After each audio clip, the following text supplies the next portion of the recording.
मतलब है कि एक आसन पर बहुत देर तक बैठो, ये आदत डालो। और आसन को जीतने के बाद में अपनी श्वासों को जीतो। प्रातःकाल जल्दी उठना चाहिए। ब्रह्म मुहूर्त में उठ करके 4:30 बजे के बाद सोना अपराध बता दिया शास्त्रों में। सबसे पहले स्नान करना चाहिए, ऋषि स्नान। सूर्य 10 मिनट पहले स्नान कर लेना चाहिए, ये मनुष्य स्नान होता है। और सूर्य उदय होने के बाद जो स्नान होता है वो दैत्य स्नान होता है।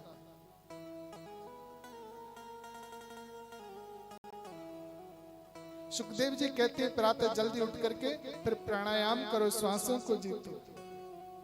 कराग्रे वस्ते लक्ष्मी, कर मध्य सरस्वती, कर मूले स्थितो ब्रह्मा, प्रभाते कर दर्शनम। पहले सबसे पहले उठो, चारपाई पे बैठो, फिर अपने हाथों को ऐसे निहारो।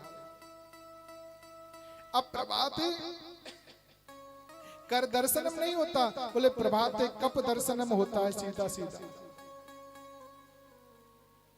विद्वान प्रेमी शास्त्रज्ञ का संग करें, उनके सदल जीवन में आएंगे, इसीलिए अच्छा संग करो।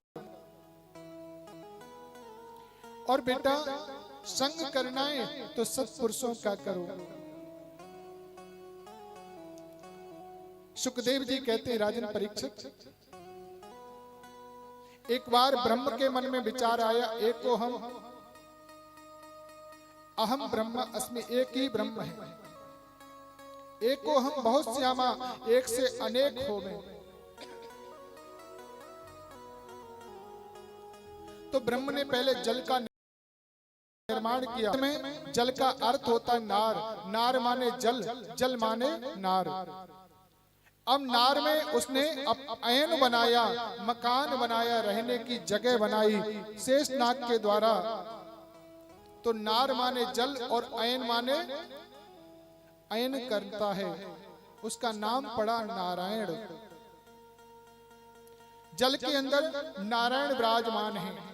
नारायण की नाभि से कमल उत्पन्न हुआ और कमल में ब्रह्मा जी, 4 मुख वाले ब्रह्मा जी बैठे हुए। ब्रह्मा जी ने चारों ओर देखा, 4 मुख बने। अब ब्रह्मा जी बार बार उस कमल तंतु में नीचे को गए, पता नहीं लगा पाए कमल तंतु कहां से आ रहा। आकाशवाणी हुई, आप मुझे जानना चाहते हो तो पहले तप करो। ब्रह्मा जी ने तपस्या करी, नारायण ने आकर के ब्रह्मा जी को दर्शन दिया।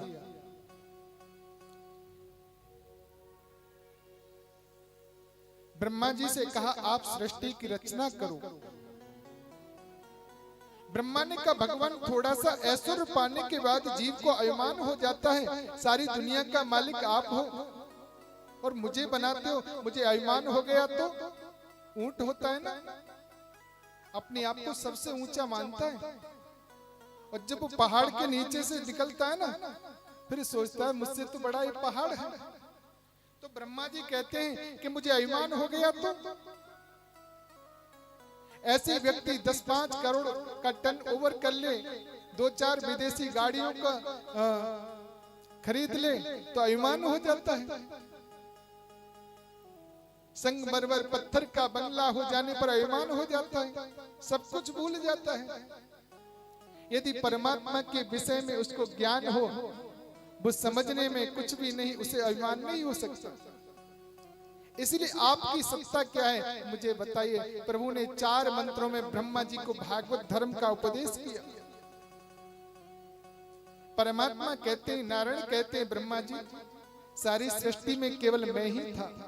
सृष्टि के बनने के बाद भी मैं रहता हूं और सृष्टि बिगड़ने के बाद भी मैं रहता हूं। वो मैं ही होता हूं। जैसे आपने 1 किलो सोने की ईंट को सुनार के पास ले जाकर के बोलो उसको, बोले इसके आभूषण बना दो, बोले हाथों के बाजूबंद बना दो, हाथ के कंगन बना दो, कानों के कुंडल बना दो, नाक की नथनी बना दो, मांग का टीका बना दो, माथे की बिंदी बना दो, तो सोने की ईंट तो एक ही है ना। उस ईंट से ही हमने अनेक आभूषण तैयार कराए और पहन लिए। ये कान का कुंडल हो गया, ये नाक की बाली हो गई, ये हाथ के कंगन हो गए, ये बाजूबंद हो गए। किसके? बोले सोने के। अब इसी तरह से एक दिन उस सारे जेवरों को, कान नाक हाथों के सोने के आभूषणों को एक जगह करो और पोटली बांध करके सुनार के पास ले जाओ। बोले भैया हमारी ईंट बना करके दे दो।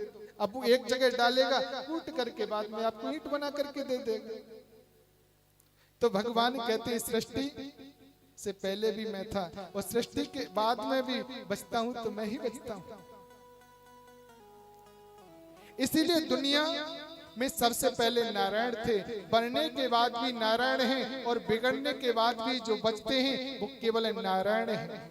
संसार में जो चीज है फिर जो दिखाई देती है, वो जो होने पर भी दिखाई नहीं देती, उसे मेरी माया समझो। भगवान कहते हैं कि पृथ्वी जल तेज वायु आकाश, इन 5 तत्वों से दुनिया बनती है। छित जल पावक गगन समीरा, पंच तत्व है अधम शरीर। चींटी में भी 5 तत्व हैं, हाथी में भी 5 तत्व हैं, कुत्ते में भी 5 तत्व हैं और मनुष्य में भी 5 तत्व हैं। प्रत्येक जीव में 5 तत्व हैं। जो जीव हमारे अंदर विराजमान है वो एक चींटी में भी विराजमान है महाराज। बस जीव अलग हो गया, ये चींटी का जीव है, ये कुत्ते का जीव है, ये बिल्ली का जीव है, लेकिन वो भी 5 तत्वों से बना और हमारा तुम्हारा शरीर भी 5 तत्वों से बना। ऐसे ही दुनिया में रहकर भी दुनिया से अलग हूँ और अलग रहकर भी सारी दुनिया में व्याप्त हूँ। आत्मा के तत्वों को समझने वाले जिज्ञासुओं को यही समझ लेना पर्याप्त है कि अनेक रूप से जो सर्वत्र विद्यमान रहे वही दिव्यात्मा है।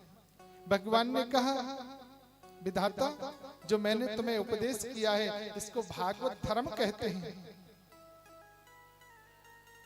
भागवत के 4 अर्थ होते हैं।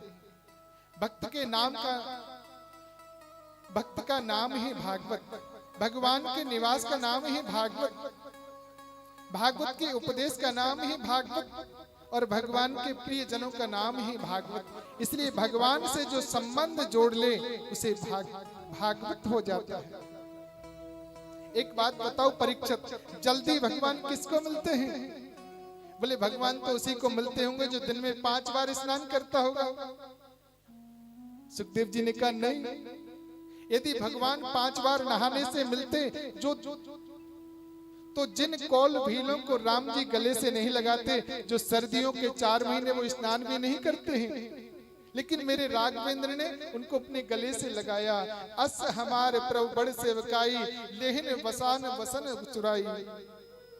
भगवान यह नहीं देखते कि आप कितनी बार स्नान करते हो, भगवान आपकी उम्र भी नहीं देखते।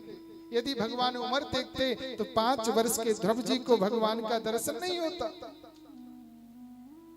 बोले भगवान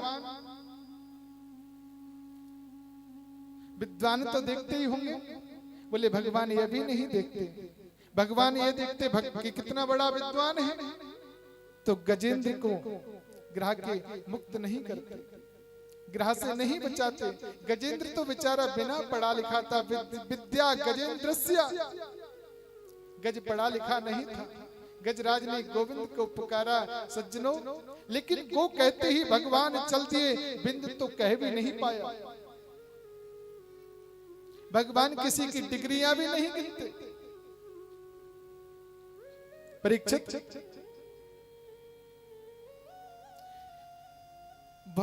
बोले महाराज यह तो देखते होंगे किस बिरादरी का है, ऊंची जाति का नीची जाति का।